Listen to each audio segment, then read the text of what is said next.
Bueno, hoy me presento, soy Elías Martínez, soy licenciado en Ciencias Económicas, 63 años, y bueno, la charla de hoy, o la conversación que vamos a tener hoy, vamos a versar sobre las posibilidades que hay en la industria vinculada con los servicios financieros. Soy socio de AIMA Albia Capital y la conversación y el tema de esta conversación va a versar sobre las posibilidades profesionales dentro de lo que es la industria de los servicios financieros. Bueno, como mi carrera profesional pues empieza en el año 81, soy licenciado en Ciencias Económicas, terminé la carrera en el año 79, hice la mili en Melilla, donde la verdad fue toda una experiencia, vamos a dejarlo ahí. Y en el 81, a la vuelta, me incorporé, con mi primer trabajo fue en lo que hoy es el Grupo Mondragón. Venía yo solamente con la formación académica y me pusieron el reto de empezar un proceso de reconversión o de mejora de la eficiencia de la compañía en unas determinadas áreas que tenían que ver con la introducción de los nuevos métodos y sistemas dentro de una organización muy complicada, y bueno, pues tuve la oportunidad de meter el primer PC, el ordenador, en el grupo, ¿no? Bueno, allí aprendí muchas cosas, la verdad que fue una etapa muy enriquecedora que me dejó marcado, y sobre todo yo de allí guardo un grato recuerdo de muchas cosas, pero uno de los aspectos que más me marcó después en la vida profesional fue la oportunidad que había en el grupo para aquellas gentes que querían tomar iniciativas. Entonces lo primaba en el grupo, había una filosofía de primar la iniciativa, de forma que aquel que proponía mejoras, pues, y en mi caso fue así, lo que tenía es ya el mandato de ejecutarlas. Cuando ibas donde tu jefe y le decía, oye, yo creo que esto se puede hacer mejor de esta manera, lo analizamos y decía, vale, estoy de acuerdo, ahora hazlo. Entonces esto fue lo que yo creo que una de las cuestiones que más me marcó de aquella época, ¿no? En el año 86 me incorporé, fue cuando verdaderamente tomé razón de lo que eran los servicios del mundo, en el mundo financiero, y lo que era el mundo financiero. Me incorporé a Sociedad Anónima de Promoción y Desarrollo, que era una sociedad, hoy se llama Sociedad de Capital Riesgo, ¿no? O de Capital Privado, que era una compañía que se fundó en el año 77 por una serie de industriales relevantes del País Vasco, cuyo objetivo era apoyar a aquellos proyectos emprendedores que por diversas razones pues no eran capaces de tener financiación bancaria o no encontraban los recursos necesarios para llevar adelante sus proyectos. Como digo, en aquella época no existía el concepto de capital riesgo ni toda la industria que se ha desarrollado posteriormente, y desde el año 86 hasta prácticamente el día de hoy mi actividad profesional ha estado vinculada al mundo de los servicios, al mundo de la industria financiera y en particular al capital riesgo y M&A. En el año 2007, después de 10 años en la dirección general, los últimos 10 años en la dirección general de Talde, pues me incorporé como socio a Albia Capital, con una idea también de los últimos años de mi vida profesional, ser yo de alguna forma mi propio empresario, juntamente con otros dos socios que somos los que ostentamos el capital de Albia Capital. Y Elías, ¿cómo surgió esa idea de AIMA Albia Capital? Bueno, pues yo creo que como decía, desde el año 86 y después de participar en más de 160 operaciones, pues una de las problemáticas que tiene la empresa y muy particularmente la empresa pequeña o mediana y la empresa familiar es cómo abordar dos fases muy críticas en la vida de toda empresa, ¿no? Que es, y en la vida del empresario, ¿no? Que es cómo diseñar el crecimiento de la compañía y, en segundo lugar, cuando llega el momento de la jubilación del empresario, cómo abordar la continuidad en la propiedad de la empresa y obviamente en la continuidad de la propia actividad de la compañía, ¿no? Entonces, este era en aquella época también se empezaba a hablar mucho de la problemática de la empresa familiar. Yo creo que cómo poner medidas para evitar que muchas de estas empresas, cuando tenían que abordar, cuando el padre o el fundador tenía que, obviamente por razones de edad, dejar la responsabilidad de la compañía, claro, entraban un poco allí las preguntas, ¿no? O sea, ¿a quién le paso?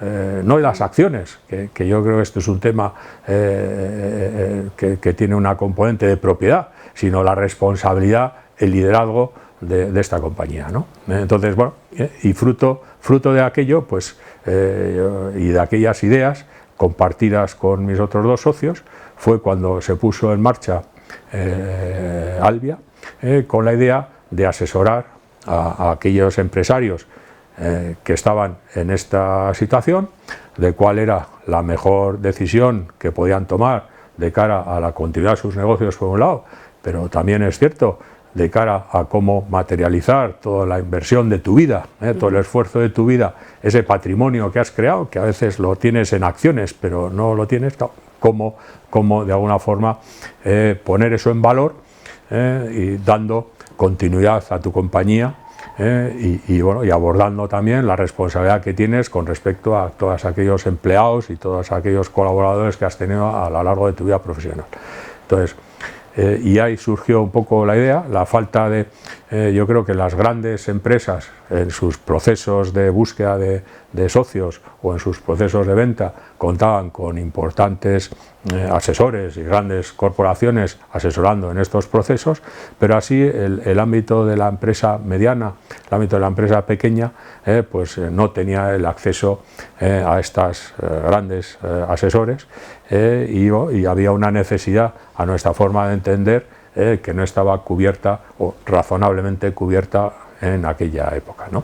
Entonces, durante toda mi vida profesional, pues he hecho pues muchas, desde el punto de vista de mis conocimientos, ¿no? También es un continuo y permanente aprendizaje, por una parte académico, yo creo que bueno, pues el hecho de esta es una actividad que tiene mucho que ver y que ha estado, pues tiene su origen en países anglosajones donde existe toda una literatura y toda una metodología que evidentemente pues es muy aplicable a nuestro entorno.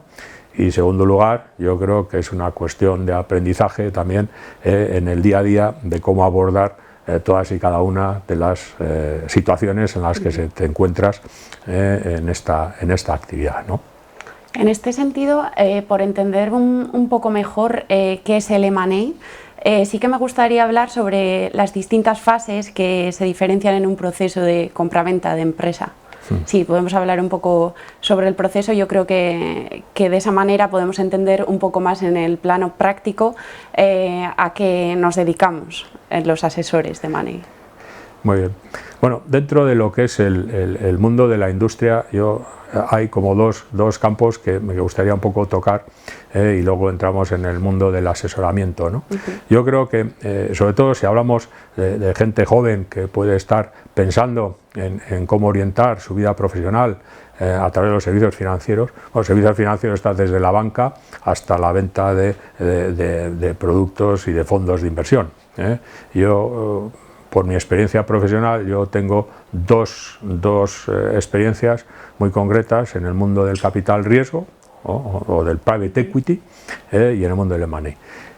Quiero hacer esta reseña del capital riesgo porque hoy en España hay unas 140 compañías que se dedican a esta actividad.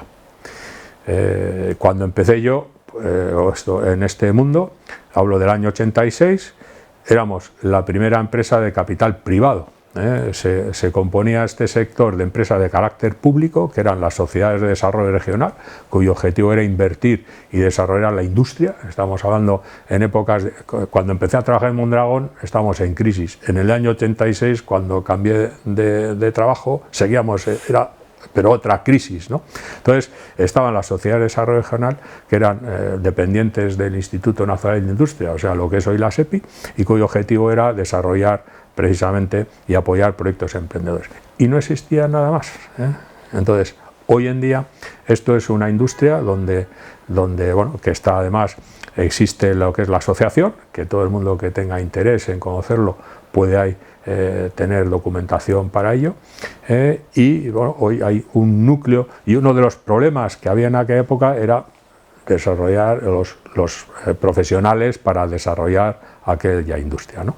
Entonces, hoy en día, como digo, hay 140 compañías, hoy en día hay innumerables family office que se dedican a invertir en empresas, hoy en día hay un montón de compañías de servicios multinacionales que prestan servicios muy específicos al mundo del capital riesgo, que son due diligence, todos los grandes despachos legales tienen sus especialistas en este área, y es una, vamos a decir, es una actividad permanentemente demandante de trabajo.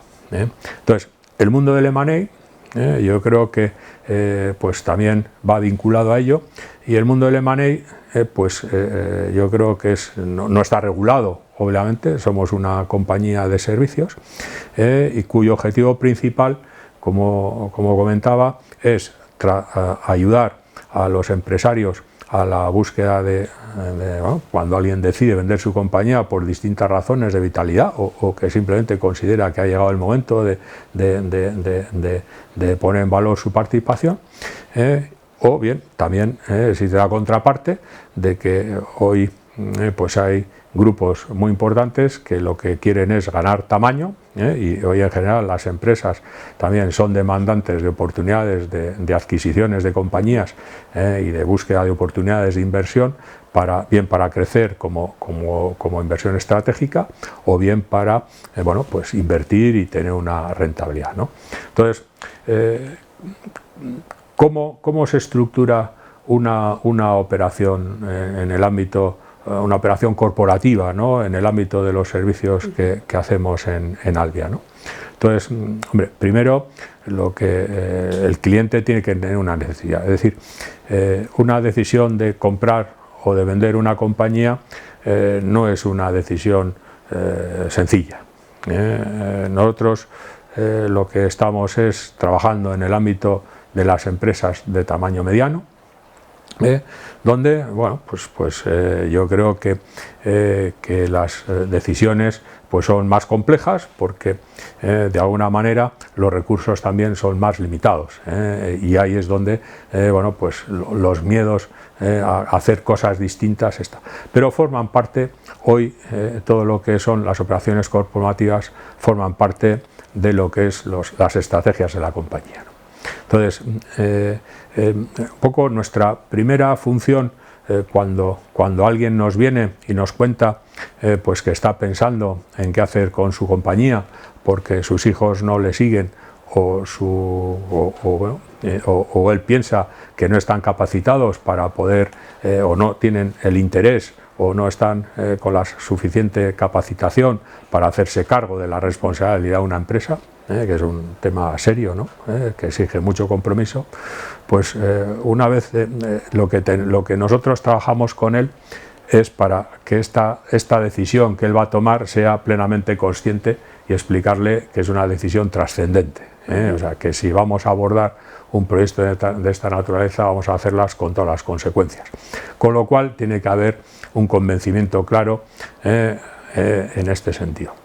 Y una vez de que tenemos este convencimiento por nuestro cliente, pues lo que tenemos, nuestro trabajo fundamentalmente es cubrir una serie de fases. La primera fase es la de conocer perfectamente la compañía, es decir, cuáles son las claves los puntos fuertes y los puntos débiles de la compañía. De forma que bueno, pues esto nos va a permitir entender cuáles son las palancas de valor, al margen de lo que pueden ser los resultados puramente financieros, dónde está el valor de esta compañía. Una vez que la hemos conocido y que sabemos dónde están las claves de este negocio, lo que tratamos es de saber y estudiar un poco el mercado o los mercados en los que se desenvuelve esta compañía, si esta compañía puede ser interesante para otras empresas que, desenvolviéndose en este sector o en otro, puedan valorar lo que esta compañía supone. Y puedan valorarlo no solamente desde un punto de vista financiero, sino desde un punto de vista estratégico. A partir de ahí, pues ya cuando tenemos un poco claras cuáles son las palancas de valor de la compañía, cuáles son aquellos posibles interesados en los activos de esta compañía, y hago activos en el sentido más amplio de la palabra, una vez de que eso lo tenemos, nuestro trabajo es el establecer y el aproximarnos a estas compañías que pensamos que pueden tener interés en esta empresa, acercarnos a ellos y explicarles cuál es la oportunidad y por qué pensamos que es interesante para ellos. Si de estas aproximaciones surgen interesados, pues lo que iniciamos es un proceso de intercambio de información, información obviamente con todos los protocolos de confidencialidad exigidos en una negociación de esta naturaleza, y esa negociación nos puede llevar a un acuerdo o no.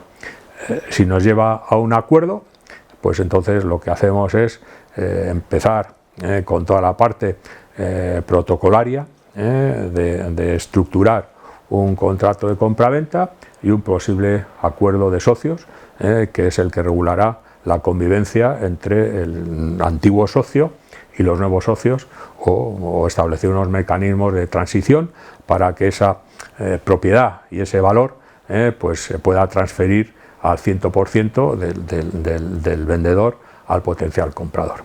Bueno, esto también cuando el comprador es un socio financiero, pues el socio financiero maneja parámetros un poco diferentes, cuyas decisiones se centran mucho en lo que es la rentabilidad del negocio y las posibilidades de crecimiento que el negocio puede tener, aceleradas por la incorporación de recursos financieros y quizás visiones o puntos de gestión un poco diferenciados, ¿no?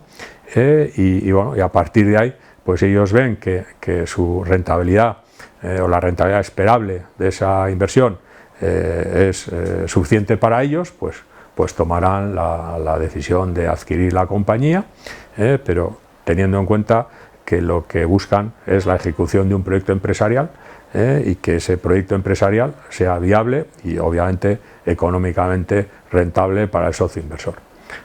Y bueno, nosotros lo que hacemos es desde acompañar a nuestro cliente en la toma de decisión, si lo que quiere es vender o quiere comprar una compañía, le acompañamos desde ese momento, es decir, en ganar en convicciones, le ayudamos y le asesoramos y nos responsabilizamos desde que se toma la decisión hasta que la decisión se ejecuta. Es decir, nosotros, por decirlo de una forma gráfica, lo que hacemos es, nuestros proyectos se terminan y se facturan en el momento en que hemos pasado ya por la notaría y se ha ejecutado la transacción. Esto es nuestro trabajo fundamental. Y en este sentido, Elías, el enfoque global, ¿cuánto de relevante es hoy en día? Bueno, en el año 86, bueno, pues la perspectiva que da poco la experiencia, en el año 86 prácticamente todo el pensamiento que había era local. Es decir, y esto lo significo, si hoy ponemos como referencia el sector de máquina herramienta, yo me acuerdo cuando después de mi presencia en algunas empresas del sector y en los consejos, que uno de los temas fundamentales era la competencia, y la competencia, una parte de los japoneses, que eran como el Rolls Royce de las maquinarias, pero pues en el entorno de Ibar, por poner una referencia geográfica, pues estaba el 60% de los fabricantes de máquina herramienta que había en España. Entonces me acuerdo que venían a visitar compañías alemanas y se daban una vuelta en un día. Se habían visitado los 6 o 7 fabricantes y le enseñaban la oferta del uno al otro, entonces había una componente muy local, ¿no? Y cuando alguien pensaba en la posibilidad de tener un potencial comprador o estaba pensando en la posibilidad de crecer comprando alguna compañía, pensaba en su competencia, pero que era su vecino, y cuando a alguien le iba mal, pues al final prácticamente había una traslación de los activos de esa compañía, o activos materiales e inmateriales, a la otra compañera que era el vecino. Hoy en día eso no existe. O sea, yo creo que en nuestras transacciones, cuando nosotros estamos pensando en alguien que pueda adquirir una compañía, estamos pensando en global. Es decir, hombre, hay compañías y en los últimos años, y muy marcadamente después de la crisis financiera, yo creo que muchas de nuestras transacciones, un buen número de compañías de tamaño medio que estamos transaccionando, pues son compradas por compañías de tamaño medio, alemanas, francesas, italianas, claro, con una salvedad, quiero decir, claro, una empresa de tamaño medio en nuestro entorno es una empresa, bueno, pues que puede estar en los 100 trabajadores, en los 30, 20 millones de facturación. Una compañía alemana de tamaño medio, equivalente, familiar, etcétera, tiene una facturación de 250, 300, 400, 500 millones de euros. Y bueno, pues yo creo que son compañías también que han estado en su entorno y que consideran en sus crecimientos y sus estrategias la incorporación de conocimiento y de mercado de compañías como estas de tamaño medio, que son para nosotros muy importantes y que son compradores muy naturales, y en los últimos tiempos son los que, dentro de nuestra experiencia, están muy activos en la búsqueda de nuevos mercados, nuevas tecnologías, y son un ámbito interesante, ¿no? A la hora de valorar por dónde orientar una operación. En el ámbito de las tecnologías, eso vamos a decir en empresas de corte tradicional. En el ámbito tecnológico, tú no puedes estar pensando en local. Yo creo que es fundamental la visión global, o sea, la tecnología es global, o sea, no es local.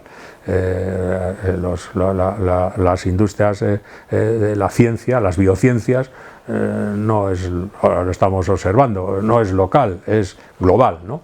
Entonces, aunque sean iniciativas globales, la mentalidad con la que hay que trabajar, y sobre todo a la hora de ponderar qué decisiones hay que tomar, hay que verlas con una visión muy global.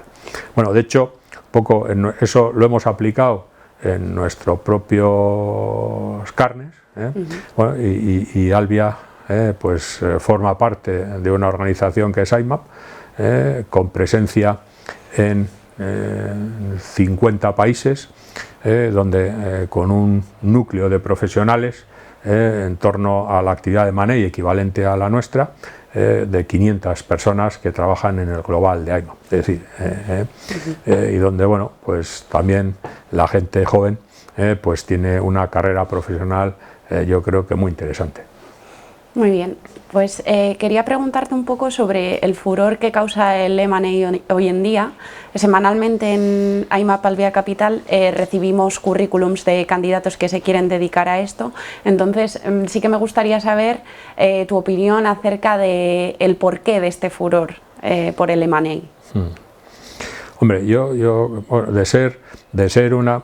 creo que los servicios financieros hasta recientemente tenían mucho que ver con el entorno bancario, ¿no?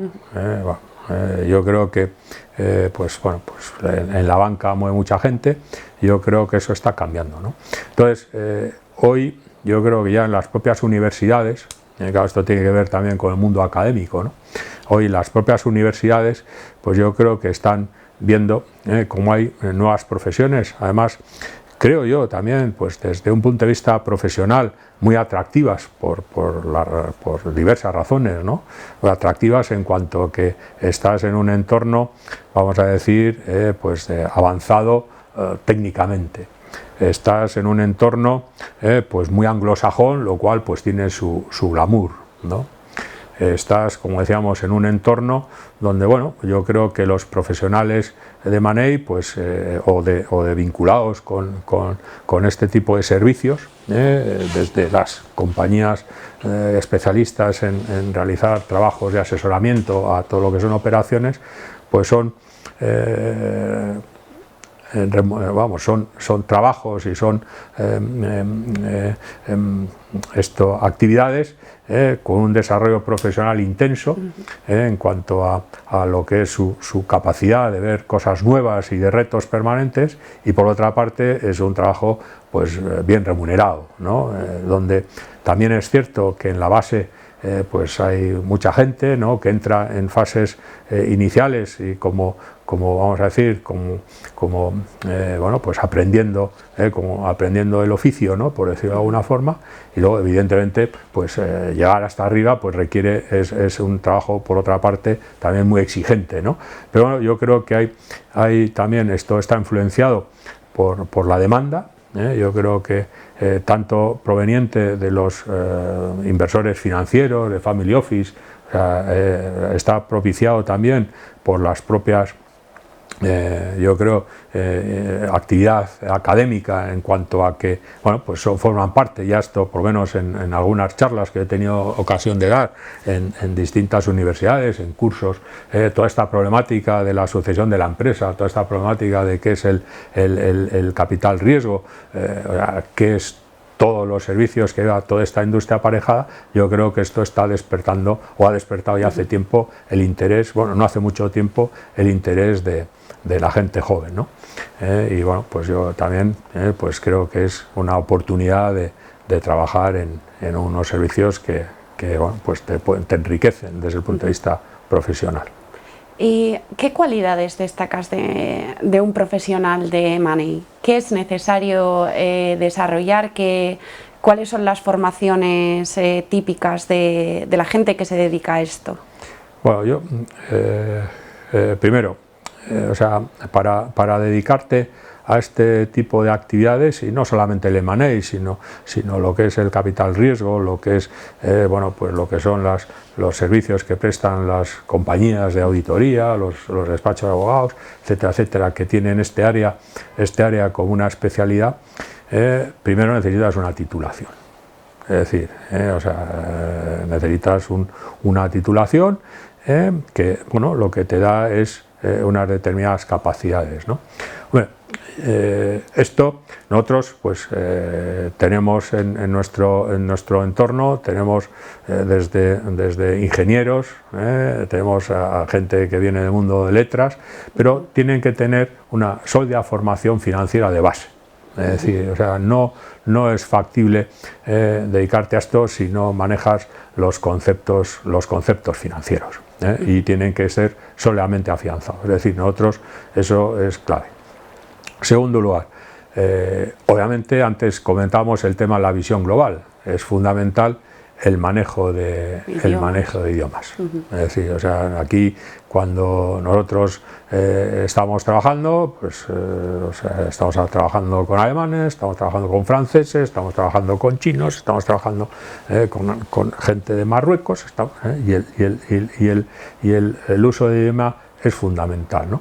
Desde el punto de vista metodológico, todos seguimos una misma estructura. Como he dicho, esto viene del mundo anglosajón y las cosas están muy estructuradas y con unas metodologías muy concretas. Y bueno, desde el punto de vista formativo, yo creo que se exige esos parámetros. Yo creo una titulación, una sólida que puedes adquirirla bien por la titulación o por un posgrado, que yo creo que hay muchos especialistas, luego hay másteres y demás que entran ya en las áreas específicas de las técnicas relacionadas con operaciones corporativas, el tema de idiomas, como decíamos, pero yo, fíjate, hay un tema que nosotros lo tenemos muy presente, ¿no? Que es el tema de la relación, la capacidad de relacionarte, la capacidad de negociar, la capacidad de entender a la contraparte y de ser capaz de buscar soluciones a problemas complejos. Es decir, esto yo creo, como todo en la carrera profesional, al principio nuestro trabajo tiene, cuando entras a formar parte de un equipo en esta industria, tienes una parte muy numérica, muy de método, muy de demostrar tus habilidades en el campo del entendimiento y del manejo de instrumentos financieros, pero luego lo fundamental en una operación son las negociaciones. Y en las negociaciones es donde hay que desarrollar todas las capacidades y habilidades para poder llegar a encontrar soluciones a problemas complejos. Es decir, nosotros en nuestro trabajo solemos evaluar un poco, y por hacer un símil, ¿no? Que nuestro trabajo en una operación aproximadamente un 30 o un 40% es método y número y demás, y el otro 60 o 70% es la capacidad de convencer, la capacidad de negociar, de buscar soluciones a situaciones que se crean en un proceso de esta naturaleza que son muy variopintas, y como suelo decir, cada operación pues tiene poco que ver con la anterior. Metodológicamente las trabajas igual, pero muy posiblemente las soluciones que adaptes no sean las mismas en un entorno que en otro, ¿no? Entonces eso es lo que, de alguna forma, esa capacidad es lo que necesita una persona que se quiere dedicar a un mundo tan complicado como puede ser este de los servicios financieros. En otros ámbitos, como puede ser el ámbito de las auditorías, o sin desmerecer para nada, al final tiene una parte que es muy técnica. Lo técnico pesa sobre lo emocional. Aquí lo emocional, cuando alguien, por hacer un símil, va a vender su compañía, pues solamente hay una serie de aspectos de índole crematístico, que es el valor y el precio, en definitiva, de la compañía, pero hay otros aspectos emocionales que a veces tienen bastante más peso, pueden llegar a tener más peso que el puro interés financiero. Si todo dependería de que definamos un mayor precio o un menor precio, la cosa parece que sería sencilla, ¿no? Porque sería hacer una hoja de cálculo, aplicar un valor y ya está, ¿no? Sí, es un proceso mucho más complejo, como toda negociación, que al final esto pues son fases muy relevantes en la vida de las empresas y de los empresarios o accionistas, este tipo de decisiones. Seguro que en este sentido te has enfrentado a muchas situaciones complicadas en las que has tenido que gestionar a las personas, en definitiva.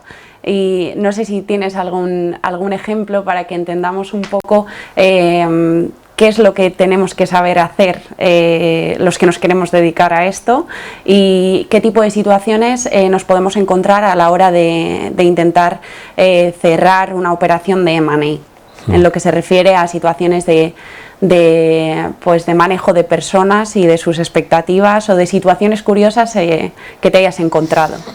Bueno, esto, hombre, la verdad, después de toda la trayectoria profesional, pues uno se acuerda de alguna. Eso es como la mili, ¿no? Que te acuerdas solo de lo bueno, ¿no? Entonces yo, por poner algunas experiencias que pueda haber recientes, de situaciones donde bueno, estas habilidades o este entendimiento, ¿no? de cuáles son los aspectos claves, no económicos sino de otra índole, se te producen. Hombre, yo creo que, por hacer una referencia, nosotros, bueno, no hace mucho tiempo, nos hemos tenido que enfrentar a dar una solución a una empresa que de alguna forma, con más de 60 años de vida, pues estaba bueno, pues en una incertidumbre sobre cómo abordar su proceso de sucesión. Bueno, claro, esto lo empezaron 4 socios que se vincularon pues por allá, a principios de los años 60 o últimos 50, y tomaron la decisión de poner en marcha su empresa, ¿no? Y recientemente, pues claro, ya pues se encontraban pues aquellas personas que eran en ese momento muy jóvenes, pues ya con edades muy cercanas a los 80, y en algunos casos superando por los líderes de todo aquello, ¿no? Con una problemática importante de familias numerosas, y por decirte nosotros nos encontramos que había 80 socios a los cuales teníamos que poner de acuerdo, y la mayor participación que tenía cada uno era el 1 y pico %.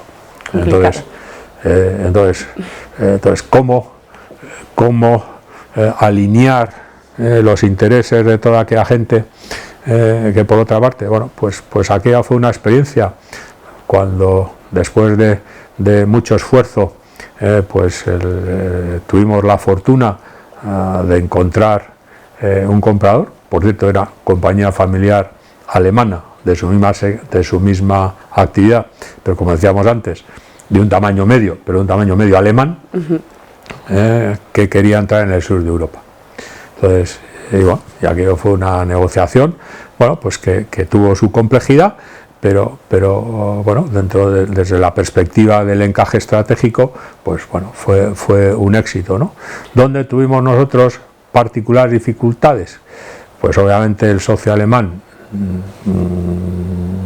se valía por sí mismo y no quería arrastrar ni tener vínculos con los anteriores accionistas, o sea, quería comprar el 100% de las acciones, y claro, en 80 accionistas pues había gente pues un poco que decía, bueno, yo esto, o sea, venderlo o no venderlo, pues me da lo mismo, ¿no? Porque al final pues tampoco esto va a representar una gran operación, ¿no? Con lo cual, bueno, pues gestionar toda esta situación, los intereses de los distintos grupos, porque al final no es que hubiese individualidades, además había grupos, pues aquello fue toda una, vamos a decir, bueno, labor emocional, quizás. Sí, labor emocional, y gestionar toda aquella problemática que se suscitó ante esta circunstancia, pues fue muy complicado, Contamos también obviamente con los servicios jurídicos que nos permitió resolver determinadas situaciones,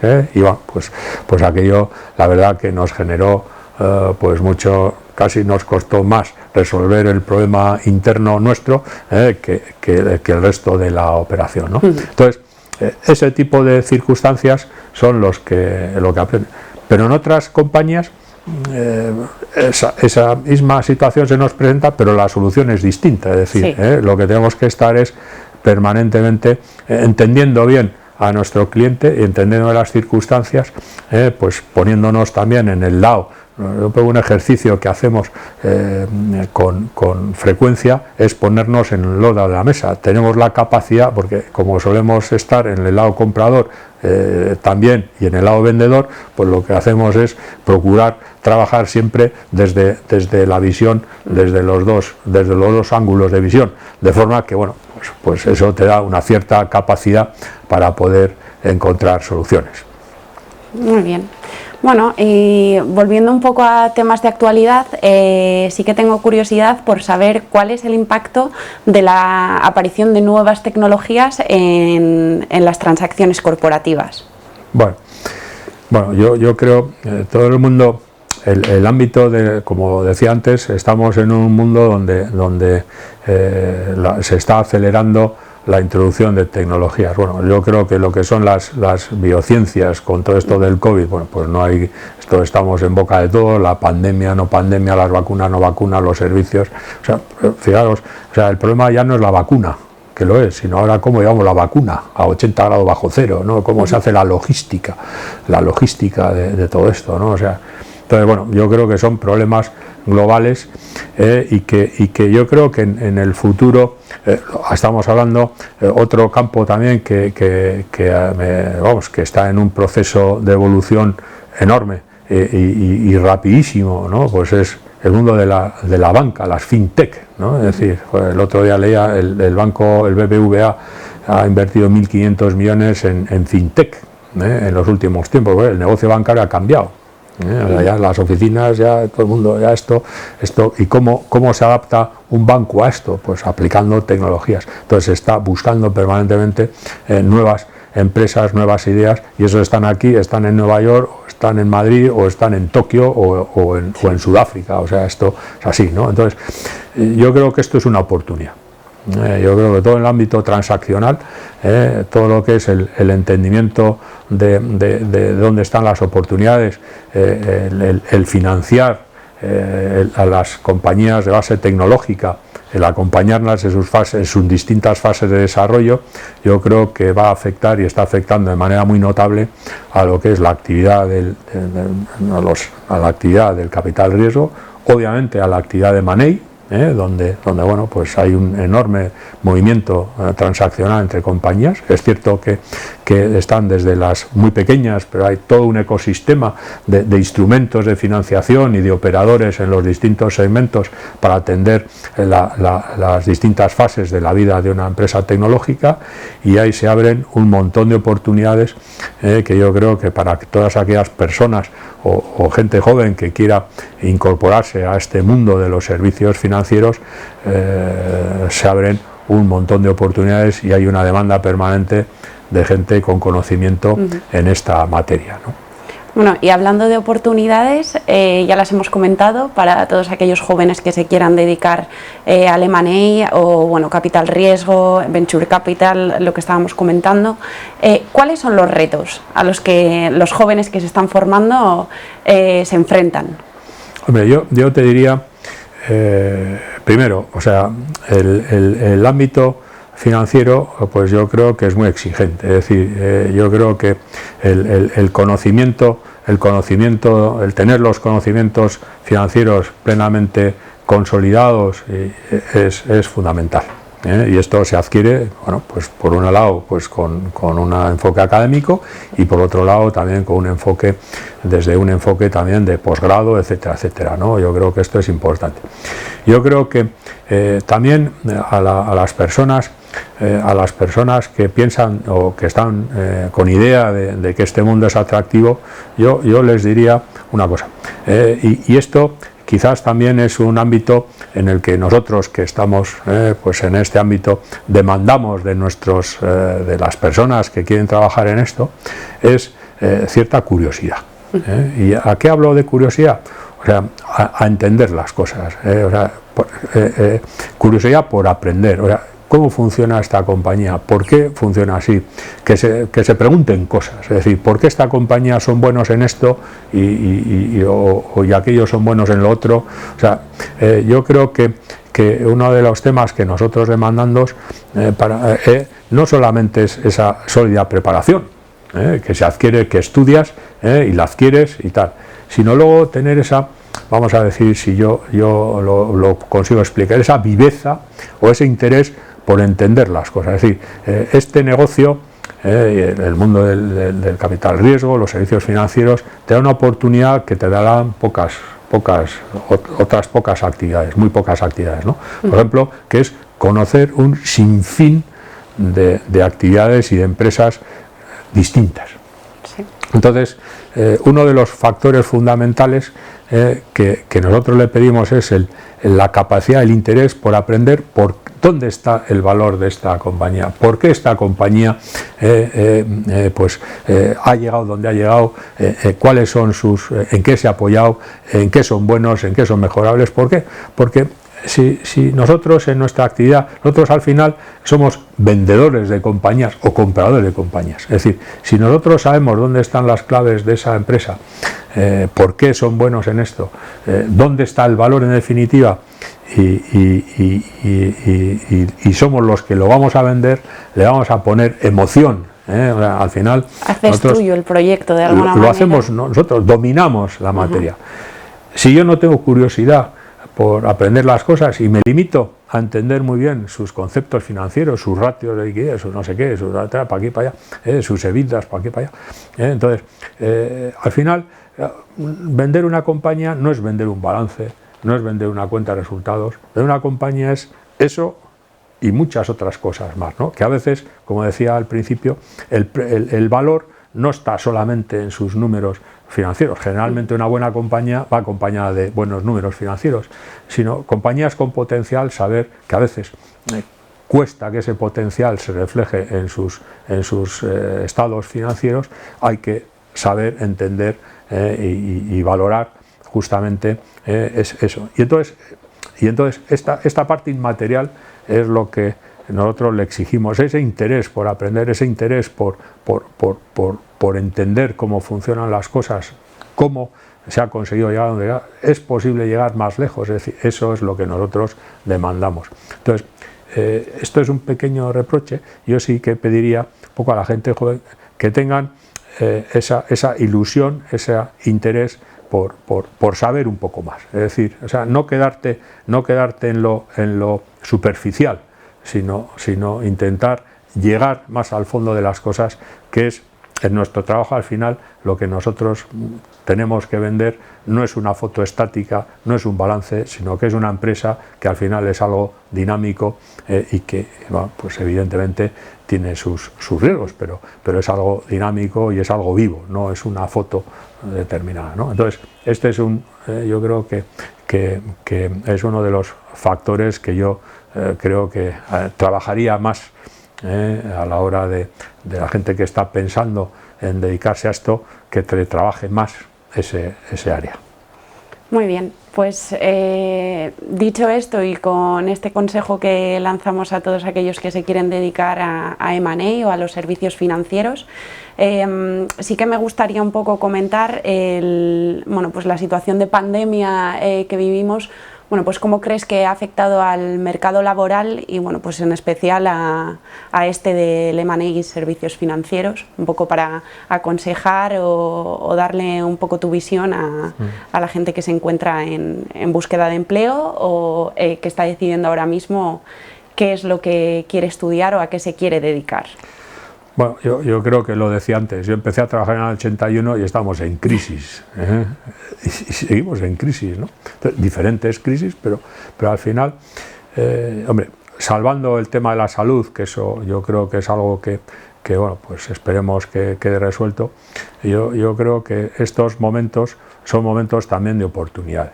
Es decir, yo creo que ahora estamos hablando con los fondos europeos que tienen que servir para modernizar el país. O sea, tenemos que cambiar un poco los parámetros, ir hacia otro tipo de iniciativas empresariales o de actividades empresariales, cambiar un poco el foco, ¿no? Modernizar en definitiva la industria. Claro, ¿y eso cómo se hace? Eso se hace, primero, crearlo desde cero es muy complicado. Eso se hace invirtiendo en aquellas compañías que ya están en esto y que quizás pues no hayan tenido el respaldo suficiente, y en segundo lugar, adquiriendo compañías que ya están en esto para hacerlas mayores. Es decir, los grandes grupos se van a meter en esto vía desarrollo de cosas propias, pero sobre todo incorporando áreas de conocimiento que hasta ahora no tienen, y eso se hace claro, incorporando ya. Y eso se hace comprando compañías. Yo creo bueno, empresas que pueden ser punteras en esto y que hasta ahora pues podían tener, pues no estaban en la primera línea de interés, pues ahora van a estar en la primera línea de interés, y va a haber, bueno, ya hay pues una revolución financiera, por ejemplo, todo lo que está ocurriendo en temas renovables, ¿no? Todo el mundo se quiere meter ahora en temas renovables, empezamos a hablar del hidrógeno. Yo me acuerdo, estudié un proyecto vinculado con el tema del hidrógeno, pues hace hace más de 20 años estuvieron, cuando además era un tema muy curioso, ¿no? Que provenía de la tecnología espacial rusa. Cuando se desmanteló la URSS, pues quedaron muchos conocimientos científicos por ahí, y uno de ellos era el tema del hidrógeno, ¿no? Que utilizaban ya en el ámbito espacial, ¿no? Entonces, bueno, todas estas cosas que han estado ahí, pues ahora se van a acelerar. ¿Y esto qué va a suponer? Pues una mayor actividad. Mayor actividad desde el punto de vista de inversor y mayor actividad desde el punto de vista de las transacciones. Entonces, y eso va a suponer también un crecimiento a la hora de demandar personas con interés en desarrollar en este área, ¿no?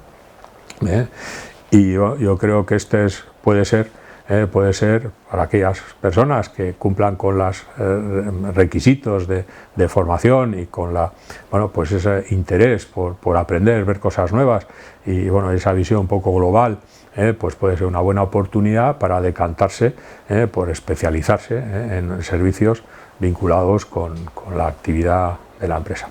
Como contraprestación, bueno, pues yo creo que este es un mercado o una actividad muy exigente en cuanto a la dedicación, pero bueno, pues tiene sus compensaciones desde el punto de vista profesional, pues tu ámbito, el hecho de ver muchas cosas, de conocer muchas cosas, de estar metido en 1000 líos permanentes, ¿no?